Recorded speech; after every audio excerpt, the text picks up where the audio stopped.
अस्सलाम वालेकुम viewers, my name is Sijad Ali. Viewers, इस वीडियो में हम सीखेंगे कि HTML में हेडिंग्स किस तरह से लगाई जाती हैं और पैराग्राफ्स किस तरह से बनाए जाते हैं। तो शुरू कर लेते हैं हम। इससे पहले वीडियो में जो हमने फ़ाइल बनाई थी, सेव की थी, वहीं से शुरू करते हैं। ये फ़ोल्डर हमने बनाया था पहले, और ये फ़ाइल बनाई थी हमने। इसी को हम नोटपैड में ओपन कर लेंगे। ये रही वो फाइल जो हमने पहले बनाई थी। अब हमने ये देखना है कि इसमें पैराग्राफ्स किस तरह से बनेंगे और हेडिंग्स किस तरह से लगाई जाती हैं। व्यूवर्स, जो भी काम होगा, पैराग्राफ्स बनेंगे, हेडिंग्स बनेंगे, वो हमने बॉडी टैग में करना है।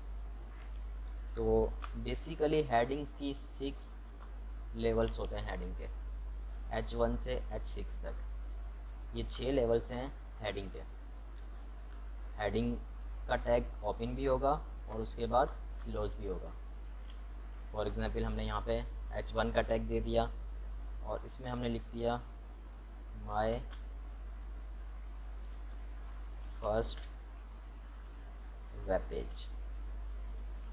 व्यूवर्स, ये हमने हेडिंग का एक टैग दे दिया H1 का।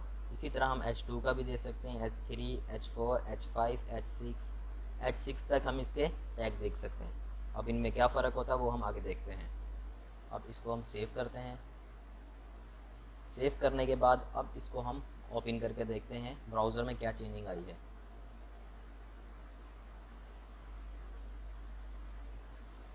व्यूवर्स, ये आप देख सकते हैं, यहाँ पे जो हमने टाइटल दिया हुआ था वो टाइटल हमें यहाँ पे शो हो रहा है, और जो हमने हेडिंग दी थी अपनी,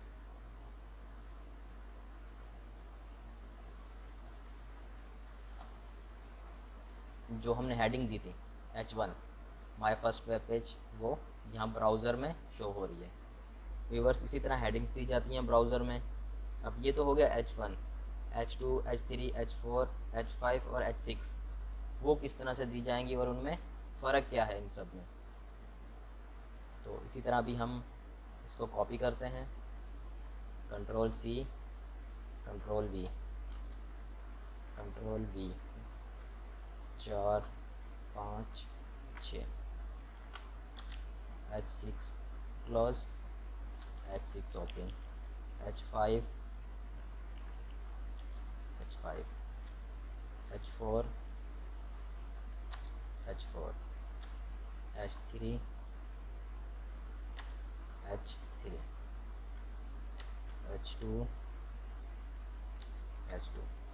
तो व्यूवर्स, ये 6 लेवल्स हैं हमारे हेडिंग के। हम हेडिंग 6 लेवल्स की दे सकते हैं।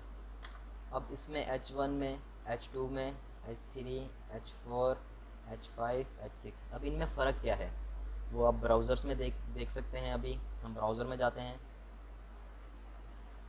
और ब्राउज़र को भी हम रिफ़्रेश करेंगे।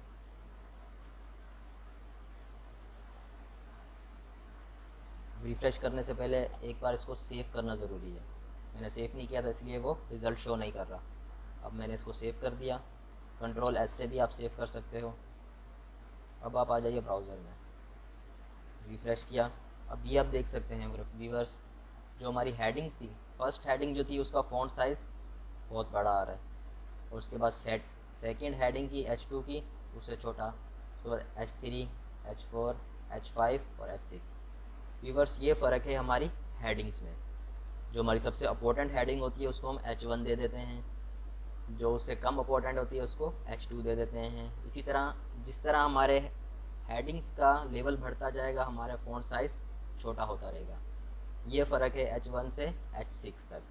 H6 जो है वो सबसे छोटी हेडिंग आ जाएगी यहाँ पे। तो व्यूवर्स, ये तो हो गया हेडिंग हमारी। और इसके बाद अब नेक्स्ट टैग जो हमने पढ़ना है वो है पैराग्राफ का।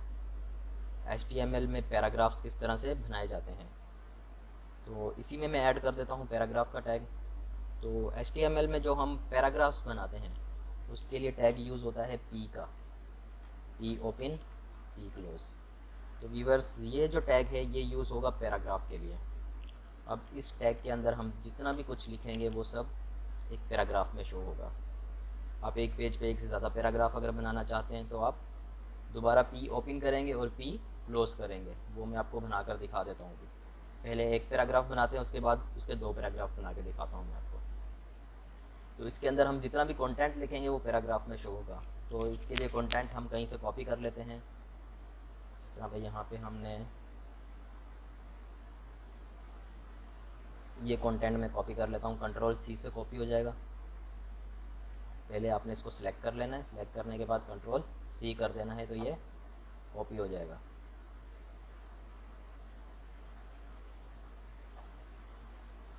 कॉपी करने के बाद अब आप यहाँ पे लाकर इसको पेस्ट करते हैं। तो व्यूअर्स ये दे सकते हैं यहाँ पे हमारा पी क्लोज हो रहा है। इसके अंदर जितना भी कंटेंट हमने कॉपी किया था वो सारा इसके अंदर आ गया। यहाँ पे हमारा पी ओपन हो रहा है। तो इसको अभी हम सेव कर देंगे। आपने सेव साथ साथ करते जाना, अगर सेव नहीं करेंगे तो हमारे ब्राउज़र में उसका रिज़ल्ट शो नहीं होगा। तो अब हम देखते हैं हमारे पास ब्राउज़र में क्या चेंजिंग आई है। इसको रिफ़्रेश किया तो व्यूअर्स आप देख सकते हैं जो हमने कॉपी किया था कंटेंट वो सारा यहाँ पर ब्राउज़र में हमें एक पैराग्राफ में शो हो रहा है। तो व्यूअर्स इसी तरह आप किसी भी टेक्स्ट का पैराग्राफ बना सकते हो ब्राउज़र में। वेब पेज पे अगर आप पैराग्राफ बनाना चाहते हो तो आप पी का टैग यूज़ कर सकते हो। अब ये तो हो गया एक पैराग्राफ। अगर हम दो पैराग्राफ्स बनाना चाहते हैं तो दूसरे पैराग्राफ के लिए भी हम पी का टैग ओपन करेंगे, उसमें टेक्स्ट लिखेंगे और पी का टैग क्लोज कर देंगे। अब फॉर एग्जांपल ये जो पैराग्राफ है इसी के मैं दो पैराग्राफ बनाना चाहता हूँ। मैं चाहता हूँ कि ये दो पैराग्राफ में नज़र आए।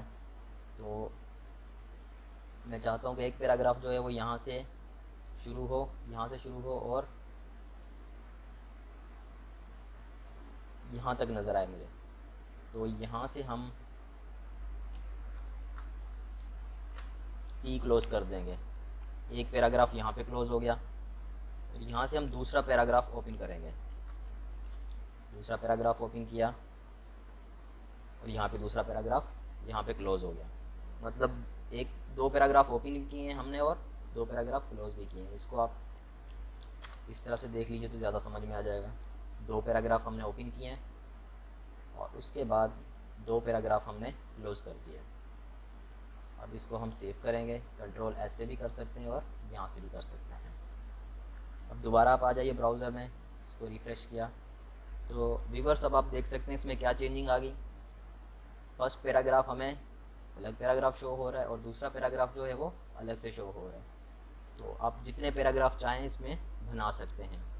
जो भी आप न्यू पैराग्राफ बनाओगे उसमें एक लाइन की स्पेस आ जाएगी। यहाँ देख सकते हैं आप एक लाइन की स्पेस है।